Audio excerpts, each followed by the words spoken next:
தருமபுரி மாவட்டம் அரூரை அடுத்த கோட்டப்பட்டி அருகே உள்ள சிலம்பை ஆவாலூரை ஊர்களை இணைக்கும் தரைப்பாலம் வெள்ளத்தில் மூழ்கியுள்ளது.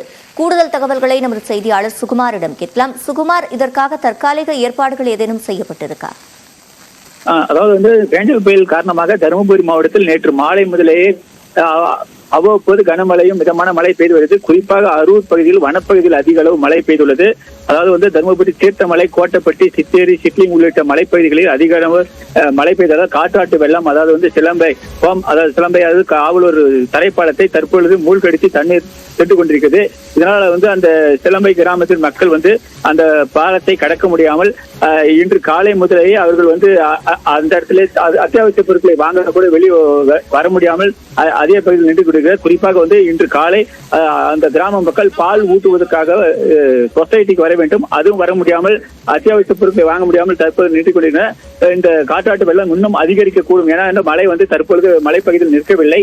இந்த காற்றாட்டு வெள்ளம் இன்னும் அதிகமாக வரக்கூடும்.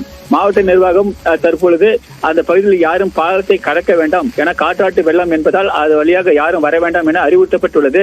இதன் காரணமாக பாலம் பல ஆண்டுகள் முன் கட்டப்பட்டுள்ளதால் பாலத்தின் உறுதித்தன்மை எவ்வாறு இருக்குது என்று இதுவரை தெரியவில்லை.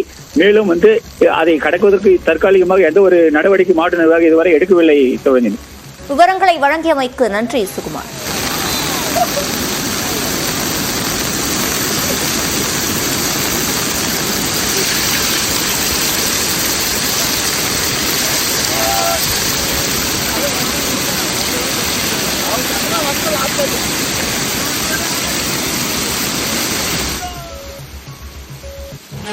பெஞ்சல் புயலால் பெய்த கனமழை காரணமாக வேலூர் மாவட்டத்தில் கமண்டல நாகநதி ஆற்றில் வெள்ளப்பெருக்கு ஏற்பட்டுள்ளது. இதுகுறித்த கூடுதல் தகவல்களை நமது செய்தியாளர் செல்வத்திடம் கேட்கலாம். செல்வம், விவரங்கள். கண்டிப்பாக சிவரஞ்சனி, பெஞ்சல் புயல் காரணமாக வேலூர் மாவட்டத்தில் நேற்று முதலேயே கனமழை பெய்து வருகிறது. இதன் காரணமாக பல்வேறு இடங்களில் வெள்ளப்பெருக்கு ஏற்பட்டுள்ளது. குறிப்பாக அமிர்தி வனப்பகுதியிலும் ஜவ்வாது மலை பகுதிகளிலும் தொடர்ச்சியாக கனமழை பெய்ததன் காரணமாக கமண்டல நாகநதி ஆற்றில் திடீர் வெள்ளப்பெருக்கு தற்போது ஏற்பட்டுள்ளது. இதன் காரணமாக அந்த ஆற்றின் இரு கரைகளிலும் தொட்டும் தண்ணீர் இப்போது வெள்ளப்பெருக்குடன் ஓடிக்கொண்டிருக்கிறது. இந்த ஆற்றின் பகுதிகளில் முழுவதுமாகவே முச்செடிகளும் புதர்களும் ஏற்கனவே மண்டி கிடந்ததன் அடிப்படையில் இதன் வழியாக தற்போது இந்த வெள்ளப்பெருக்கு ஏற்பட்டுள்ளது. இது பகுதியில் உள்ள பொதுமக்கள் இந்த செடி கொடிகளை அகற்ற வேண்டும், இந்த தண்ணீரை விவசாயத்துக்கு பயன்படுத்துவதற்கான நடவடிக்கைகள் எடுக்க வேண்டும் கோரிக்கை விடுத்துள்ளனர். அது மட்டுமல்லாமல் இந்த திடீர் வெள்ளப்பெருக்கு காரணமாக அப்பகுதியில் உள்ள இந்த ஆற்றில் பொதுமக்கள் துணி துவைக்கவோ குளிக்கவோ சிறுவர்கள் அதில் இறங்கி விளையாடவோ கூடாது என மாவட்ட நிர்வாகம் சார்பில் தற்போது எச்சரிக்கை விடுக்கப்பட்டுள்ளது.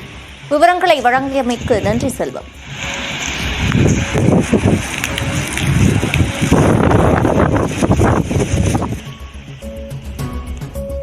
மேலும் செய்திகளை பார்க்கலாம் சிறிய இடைவேளைக்கு பிறகு.